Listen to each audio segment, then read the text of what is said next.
నా కష్టాన్ని ఎవరి దగ్గర చెప్పుకొని చెప్పండి? చివరికి ఆఫీస్కి వస్తే ఆఫీస్లో కూడా చూశారు కదా ఇందాక, అన్నిటికీ మెసేజ్లు, మాట కూడా మాట్లాడడం లేదు. ముందు నా కష్టానికి ఏదైనా సొల్యూషన్ ఉంటే చెప్పండి. నాది కష్టమే గాని మీది మహా కష్టం. ఇప్పుడు నా కష్టాలే తీర్చుకోలేని స్థితిలో ఉన్నాను. మీ కష్టం తీర్చడానికి బుర్ర అసలు సహకరించట్లేదు మేడం. అసలే అప్పులు ఎక్కువైపోయాయి. ఇప్పుడు ఏం చేయాలి?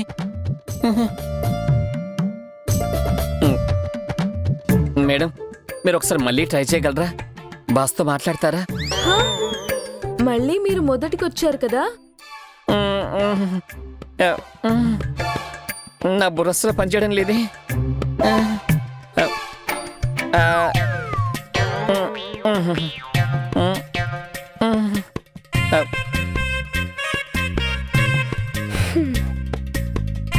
పాపం, మా ఆయన ఎఫెక్ట్ అన్నయ్యని బాగా కొట్టేసినట్టుంది. ఈయనెందుకు ఇలా పిచ్చి పిచ్చి చేష్టలు చేస్తున్నారో నాకస్సలు అర్థం కావడం లేదు.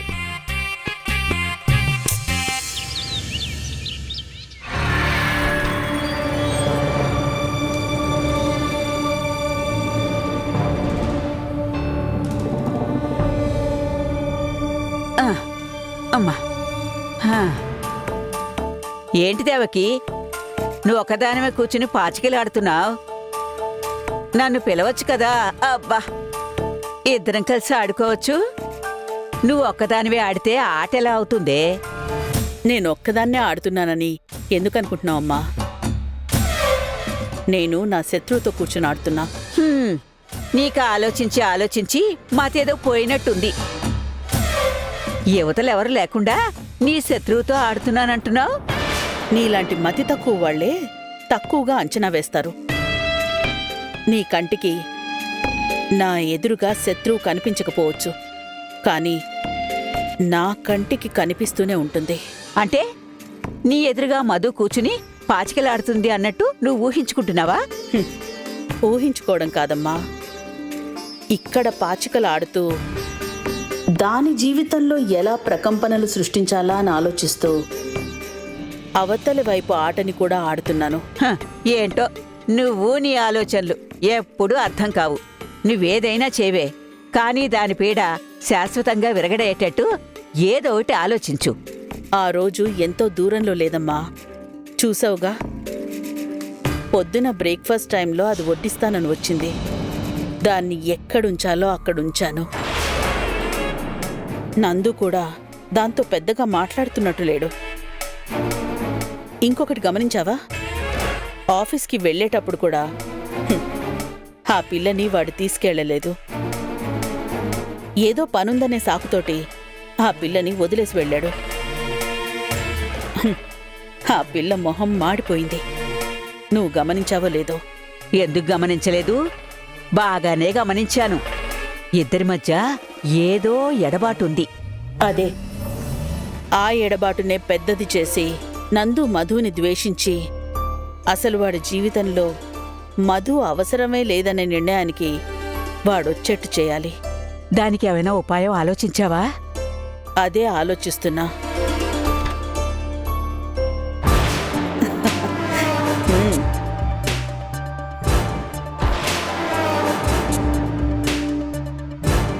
సరైన సందర్భం కుదిరితే ఉపాయం ఆటోమేటిక్గా తడుతుంది. ఇప్పటి వరకు జరుగుతున్న దాన్ని నెమరేసుకుంటూ ఏం చెయ్యొచ్చా అని ఆలోచిస్తున్నా. నువ్వు అలా ఆలోచిస్తూ సాగదీస్తూ ఉంటే అయినట్టే. నువ్వు ఆలోచించేలోపు అది అయస్కాంతంలాగా అతుక్కుపోతుంది. జాగ్రత్త. నువ్వన్నది ఒకప్పట్లో. ఇప్పుడు నందు ముందులా లేడు. ఆ పిల్లని ఎంతలో ఉంచాలో అంతలో ఉంచుతున్నాడు. నేను సమయం చూసుకుని నందుని పరోక్షంగా రెచ్చగొడుతూనే ఉన్నాను. చూస్తూ ఉండు. జరిగేది అతి త్వరలోనే జరుగుతుంది.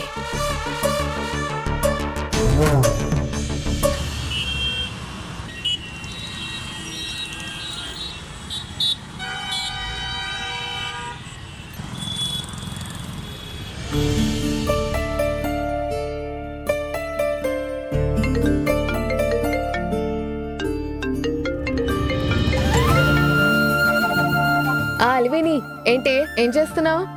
నేను చేయడానికేముంది, తిని కూర్చోవడం తప్ప. నువ్వు ఆఫీసులో పనిలో ఉండుంటావు, బిజీ టైంలో చేశానేమో. మరేం పర్లేదే, అంత బిజీ ఏం కాదులే. నీతో మాట్లాడడం కంటే నాకు అంతకన్నా గొప్ప పని ఇంకే ఉంటుంది. అంత పెద్ద ఆఫీసులో అంత పెద్ద ఉద్యోగం చేస్తున్న దానివి పని లేకుండా ఎలా ఉంటదే? ఏదో నా కోసం అంటున్నావు గాని. మరి పనుంటుందని తెలుసు కదా. ఆఫీస్ టైంలో ఫోన్ చేశావు, మళ్ళీ పనుంటుందేమో అని దీర్ఘాలు తీయడం ఎందుకు? సరే, సాయంకాలం చేస్తానులే. ఏ ఫోన్ చేశావు కదా, మాట్లాడు. ఏం లేదే, ఏమిటో మొన్నటి వరకు నీ విషయంలో ఎప్పుడూ ధైర్యంగా ఉండేదాన్ని గాని ఇప్పుడే కాస్త భయం వేస్తుంది. పిచ్చా నీకు? నా గురించి భయమేంటి? అది కాదే, ఇప్పుడు నీకు అత్తారింట్లో పరిస్థితి ఎలా ఉందో తెలీదు, వాళ్ళు నీతో ఎలా ఉంటున్నారో తెలీదు. నేనే రకరకాలుగా ఊహించుకుంటూ కంగారు పడిపోతూ ఉన్నా. మీ అత్తారింట్లో మీ అత్తగారు, మీ మావయ్య, ఆ పెద్దావిడ వీళ్ళందరూ నీతో బాగానే ఉన్నారా? నిన్ను క్షమించారా? ఉమ్, మొదటి రోజు కొంచెం అటు ఇటు ఉన్నారే, తర్వాత అంతా నార్మల్ అయిపోయింది. ఇప్పుడేం ప్రాబ్లం లేదు, అంతా హ్యాపీ. నిజంగానే చెప్తున్నావా? నీతో ఎందుకు అబద్ధాలు చెప్తానే? అయినా నా సంగతి తెలీదా నీకు? ఎలాంటి వాళ్ళనైనా సరే చిటికెలో నవ్వించేస్తాను. మరి నందుకి నీ మీదేం కోపం లేదా? మీరిద్దరూ బానే ఉంటున్నారా? భలే దానివే బాబు నువ్వు. అసలు ఇంట్లో వాళ్ళకంటే నీ మనవన్ని డీల్ చేయడం చాలా తేలిక. కాకపోతే ముక్కు మీదే కోపం ఉంటుంది. నేను వదులుతానా ఏంటి? ముక్కు పిండి దారికి తీసుకొచ్చేస్తానుగా. ఇప్పుడంతా ఫైనే, ఏ ఇబ్బంది లేదు. అంతా ముందులాగా హ్యాపీగా సెటిల్ అయిపోయాం. నువ్వు అనవసరమైన ఆలోచనలు కట్టిపెట్టి టైంకి తిను, చక్కగా మందులేసుకో, కంటి నిండా నిద్రపో. నా దగ్గర అబద్ధాలు చెప్పడం అలవాటు లేని దానివి ఇప్పుడు అబద్ధాలు చెప్పడం కూడా అలవాటు చేసుకున్నావా నువ్వు? ఏయ్, నీతో అబద్ధాలు ఆడడం ఏంటి? అబద్ధాలేమీ లేవు, అన్ని పచ్చి నిజాలే. నువ్వు పుట్టిన దగ్గర నుంచి నా చేతుల మీదుగా పెరిగిన దానివే. నీ ప్రతి కదలిక, ప్రతి మాట ఇట్టే పసిగట్టేస్తాను. నిజంగా అత్తారింట్లో నీ పరిస్థితి బావుంటే నువ్వే పనిగట్టుకుని ఫోన్ చేసేదానివి. మీ ఆయన నీతో సంతోషంగా ఉండుంటే ఈ పాటికి నీ భర్తని ఒకసారి మన ఇంటికి తీసుకొచ్చేదానివి. నేను బాధపడతానని అబద్ధాలు చెప్పి నీ మనసులో బాధని దాచుకుంటున్నావా? సారీ అలివేణి, అన్ని విషయాలు ఈ వయసులో నీకు చెప్పి అనవసరంగా నీ మనసు పాడు చేయడం ఇష్టం లేక అబద్ధం చెప్పాను. కాపురం అన్నాక కలతలు లేకుండా ఉండవమ్మా. కుటుంబం అన్నాక ఒడిదుడుకులు లేకుండా ఉండవు. వచ్చిన సమస్యల గురించి నాకు బెంగలేదే. ఆ సమస్య పెద్దవాళ్లతో చెప్పుకుంటే నీ మనసులో దాచుకుని బాధపడుతూ ఉండడం, నీకు నువ్వే ఏదో ఆలోచనలు చేసి నువ్వు మరిన్ని సమస్యలు కొని తెచ్చుకోవడం నాకిష్టం లేదు. పెద్దదాన్ని, కనీసం నాతో అయినా నువ్వు కుటుంబ విషయాలు చెప్పుకోవాలి కదా. నిజమేనే, మా అత్తారింట్లో కూడా నా మీద ఇదే కంప్లైంట్. నీ మనవడి గురించి నేను అపార్థం చేసుకున్నప్పుడు ఇంట్లో వాళ్లతో చెప్పకుండా ఆయనతో గొడవపడి పుట్టింటికి వచ్చేసాను కదా. ఈ విషయంలో మా మావయ్య గారు కూడా చాలా హర్ట్ అయ్యారు. కనీసం మాతో చెప్పుండాల్సింది కదా అని ఆయన చాలా బాధపడ్డారు.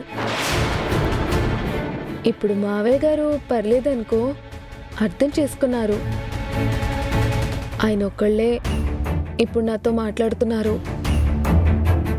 అత్తయ్య గారికి ఇంకా నా మీద కోపం పోలేదు. ఒక రకంగా నన్ను పట్టించుకోవడం మానేసింది. ఆ పెద్దావిడ సంగతి సరే సరి. మరి మీ ఆయన సంగతేమిటే? ఏం చెప్తామే, ఆయన బాగా హర్ట్ అయిపోయారు. ఆయన నన్ను పనిగట్టుకొని ఏమీ అండం లేదు, కానీ నీ ఇష్టానికి నువ్వు ఉండు, నేనేం అడగను అన్నట్టు ఉంటున్నారు. అలా ఉంటే ఎంత బాధగా ఉంటుందో, ఎంత ఇబ్బందిగా ఉంటుందో నీకేం తెలుసే. అంటే నా మనవడు కూడా నీతో సరిగ్గా మాట్లాడడం లేదా? ఏదో అవసరం మేరకు అంతే. ఆ, ఇదిగో అలివేని, ఇంతవరకు నీ దగ్గర ఏ విషయాలు దాచలేదు గనక మనసు ఒప్పుకోక మొత్తం చెప్పేశాను. దయచేసి ఈ విషయాలు అమ్మా నాన్నకి చెప్పకే, వాళ్ళు చాలా బాధపడతారు.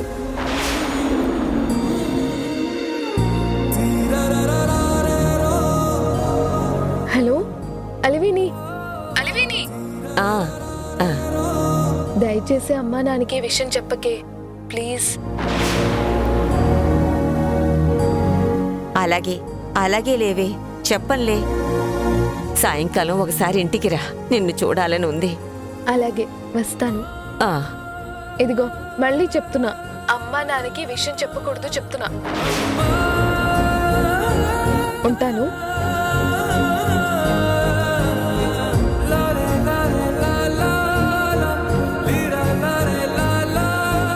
ఊరుకోరా రామచంద్ర, అంతా సరైపోతుందిలే.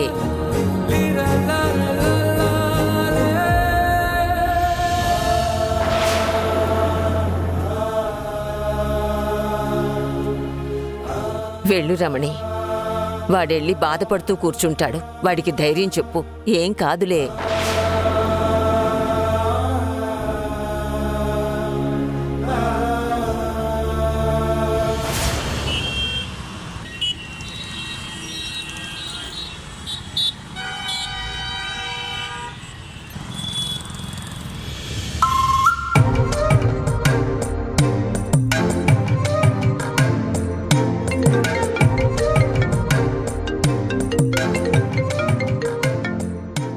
హలో అప్పారావు గారు. ఏమయ్యా, నువ్వు పంపించిన జోకులు మామూలుగా లేవయ్యా.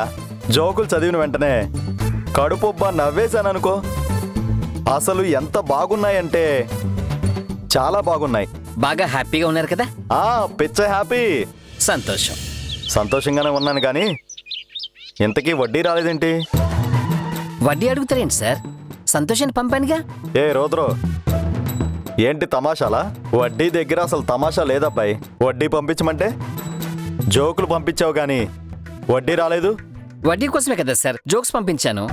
ఏంటి జోకా? నాతోనే జోకులా? బాగుంది సార్, మీతోనే జోకులు, మిమ్మల్ని సంతోషపెట్టడానికి జోకులు. నన్ను సంతోషపెట్టడం ఏంటయ్యా? వడ్డీ సంగతి ఏంటంటుంటే? ఇదిగోండి, ఇప్పుడు మీకు వడ్డీ పంపించాను అనుకోండి.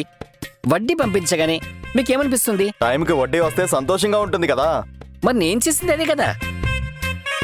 జోకులు పంపించాను, జోకులు పంపించగానే సంతోషపడ్డారు కదా. అసలు డబ్బు వస్తే ఏం పని జరుగుతుందో ఆ పని ఈ జోకులు చేశాయి. ఇక మధ్యలో ఈ డబ్బెందుకు సార్? ఇలాంటి పిచ్చి పిచ్చి వేషాలు, పిచ్చి పిచ్చి జోకులు వేశావంటే మర్డర్ చేసి పారేస్తా ఏమనుకుంటున్నావో? అప్పారావు గారు, మీరు ఆవేశపడకండి. ఇంకో 4 జోకులు పంపుతాను, కూల్ అయిపోతారు. మరికొంత సంతోషం వస్తుంది. మరికొంత సంతోషం కాదురోయ్.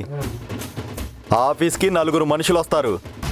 నిన్ను చితక్కొట్టి కాళ్ళు చేతులు విరగ్గొట్టి నా దగ్గరికి తీసుకొస్తారు. ఇక్కడికి వచ్చాక నేను నిన్ను కొల్లబొడుతాను. వడ్డీతో పాటు రక్తము పేగులు అన్నీ బయటకు వస్తాయి.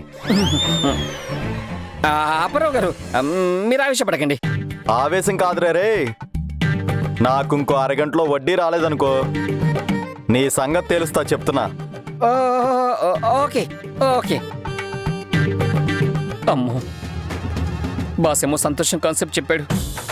ఈ కాన్సెప్ట్ని అవతల వాళ్ళ దగ్గర అప్లై చేస్తే వాళ్ళు మర్డర్ చేస్తా అంటున్నారు. ఇప్పుడు ఏం చేయాలరా దేవుడా? 6 గంటల్లో వడ్డీ పంపించాలంటున్నాడు. చేతిలో చిల్లి గవ్వలేదు. ఏం చేయాలి?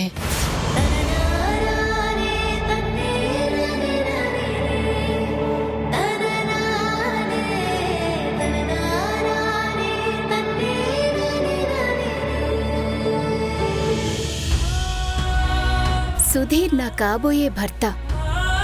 నేను తనని ప్రేమిస్తున్నానని, నేనే పెద్దవాళ్ల ద్వారా ఆ ప్రస్తావన తీసుకొచ్చానని అతనికి బాగా తెలుసు.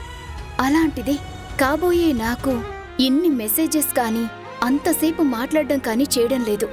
కానీ ఇందుతో మాత్రం నిద్ర లేవగానే తనకి మెసేజెస్, ఫోన్ కాల్స్. తన ఆలోచనల్లో కూడా ఎక్కువ శాతం ఇందూనే కనబడుతుంది. అసలు ఇందూతో సుధీర్కి అంత స్ట్రాంగ్ రిలేషన్షిప్ ఎలా బిల్డ్ అయింది? ఎంత కాదనుకున్నా ఇది నేను జీర్ణించుకోలేకపోతున్నాను.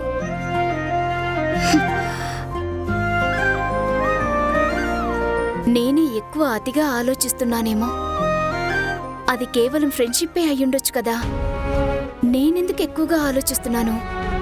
ఒకవేళ ఇది కేవలం ఫ్రెండ్షిప్పే అనుకుందాం. నేను పెళ్లి చేసుకోవాలి అన్న ఆలోచన బయట పెట్టకముందు నేను కూడా తన ఫ్రెండ్నే కదా. ఇప్పుడు నేనతన్ని పెళ్లి చేసుకోవాలనుకున్నా మా మధ్య ఉన్న ఫ్రెండ్షిప్ అలాగే ఉంటుంది కదా. మరి నేను ఫ్రెండ్ అయినప్పుడు తనతో మాట్లాడినట్టుగాని, తనకిచ్చే ప్రియారిటీ గాని, తనతో ఫోన్ చేసి మాట్లాడినంత టైము నాతో మాట్లాడడం కానీ నాతో చేయట్లేదే. ఛ! ఇది అస్సలు తెలుసుకోలేకపోతున్నాను. ఒకవేళ నేను తన సమక్షంలో లేకపోవడం, ఇందు ఎక్కువ సమయం ఆఫీస్లోనే ఉండడం వల్ల వాళ్ళిద్దరి మధ్య క్లోజ్నెస్ పెరుగుతుందా? ఇవాళ లంచ్ టైంకి సుధీర్ ఆఫీస్కి వెళ్ళి అతన్ని అక్కడ కలవాలి. కలుస్తాను. అవసరానికి సిగ్గుసిరం వదిలేసి కాబోయే భార్య దగ్గర అడుక్కోవడంలో తప్పే లేదు. అడుక్కుంటా. సంపు, ఏంటి రూత్? నేను ఒకటి అడుగుతాను, ఏమనుకోగా? ఇదిగో, నేను అసలే పూజలు పునస్కారాలు వ్రతాలనున్నాను. పిచ్చి పిచ్చి వేషాలు వేయకూడదు నా దగ్గర.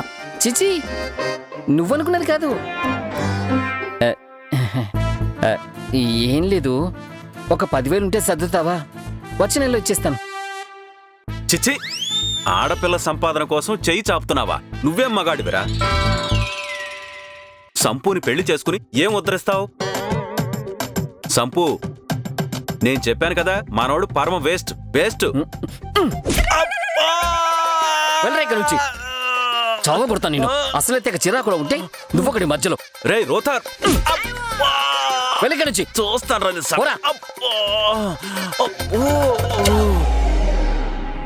అయినా మీ జీతం డబ్బులు మీకు వచ్చుంటాయిగా, నన్ను అడుగుతున్నారేంటి? అది బాస్కి ఏదో చిన్న ఇబ్బంది వస్తే నా జీతం వాడుకుంటా అన్నారు. సిగ్గులేదు అబద్ధాలు చెప్పడానికి? 2,000 మందికి జీతాలు ఇస్తున్నారు బాస్. మీ జీతం డబ్బులు ఆయన ఖర్చులకి వాడుకుంటారా? జోకు. ఇప్పుడు నా ప్రాబ్లం చెప్పుకునే పరిస్థితుల్లో లేని గాని ప్లీజ్ ఒక 10,000 సర్దవా? అస్సలు సర్దను. కాబోయేవని నేను అడుగుతుంటే కూడా కాదంటావా?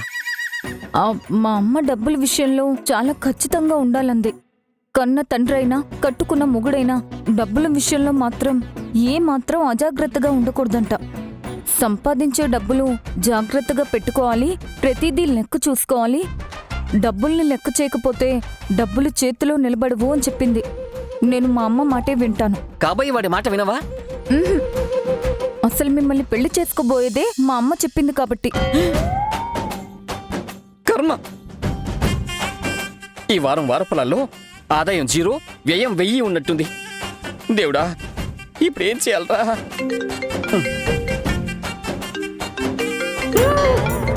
అయ్యో, ఇంకో అప్పులోడు. దేవుడా, మీరు ప్రయత్నిస్తున్న నెంబరు ఈ జన్మకి అందుబాటులో ఉండడు.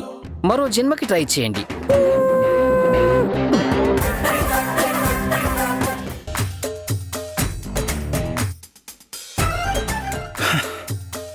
అబ్బా, ఇవాళేంటో విపరీతమైన ఆకలిస్తుంది. కడుపు నిండా తినాలి. నేను భోంచేయను. చూసావురా, సంతోషంతో నీ కడుపు నిండిపోయింది. ఆకలి కూడా వేయట్లేదు. అదిరా సంతోషం తాలూకా మహత్యం. అసలు నువ్వు ఎంత అదృష్టవంతుడివో తెలుసా? నాకా సంతోషం దక్కలేదు, అందుకే ఆకలేస్తుంది. కానీ నీకు సంతోషంతో నీ మనసు నిండిపోవడం మూలన కడుపు నిండిపోయిన ఫీలింగ్ వచ్చి అస్సలు ఆకలేయడం లేదు. అసలు ఎంత గొప్పోడు అయిపోయావరా నువ్వు. అదృష్టం అంటే నీదిరా. నేను ఆకలి లేక భోంచేనని చెప్పట్లేదు, అలిగి భోంచేను అంటున్నాను. అలక? ఎవరి మీద అలక? ఎందుకు అలక? ఎవరి మీద అలకైతే మీతో ఎందుకు చెప్తానండి? మీ మీదే. జీతం ఇవ్వమంటే అడ్వాన్స్ ఇచ్చినట్టు దొంగ లెక్కలు చూపిస్తూ సంతోషం ఇచ్చాను అన్నారు కదా. ఒరే, నీకు కావాల్సినంత సంతోషాన్ని ఇచ్చాను కదరా. 2 నెలల అడ్వాన్స్ ఉంది. నేను ఏడుస్తున్నాను, అది మీకు కనపడ్డం లేదా? నేను ఇక్కడ సంతోషంగా ఉన్నాను. రే, నువ్వు కక్కుర్తి పడుతున్నావు. మనసులో సంతోషాన్ని దాచుకుని బయటికి ఏడుస్తున్నావు. తప్పురా. ఉన్న సంతోషాన్ని ఎంజాయ్ చేయాలి. సంతోషాన్ని ఏం చేయాలా? అప్పులు మనుషుల్ని పంపించి మరీ కొట్టిస్తామంటున్నారు. మీ కాన్సెప్ట్ నమ్మి అప్పులకి ఓ 10-15 జోకులు పంపా. వాడు వడ్డీ పంపించమంటే జోకులు పంపిస్తావేంట్రా? వేషాలు వేస్తున్నావా? శాలిటీ లేపేస్తాని వార్నింగ్లు ఇస్తున్నాడు. రూతర్, ఆవేశపడకూడదు. ఇలాంటి కొత్త కాన్సెప్ట్స్ వచ్చినప్పుడు అది జీర్ణించుకోవడానికి కాస్త టైం పడుతుంది. మీకు చేపల పులుసు అంటే ఇష్టమన్న విషయం గుర్తొచ్చింది. అందుకని లంచ్ బాక్స్ ప్రిపేర్ చేసుకుని మీకు సర్ప్రైజ్ చేద్దామని పట్టుకొచ్చేశాను. ఇందుగారు, ఏంటండి ఈరోజు మీ ఇంట్లో స్పెషల్? గుత్తి వంకాయ కూర, మజ్జిగ పులుసు. ముందు గుత్తి వంకాయ టేస్ట్ చూడాలి. గుత్తి వంకాయ కూర అందుకోండి. అద్భుతం, మహా అద్భుతం.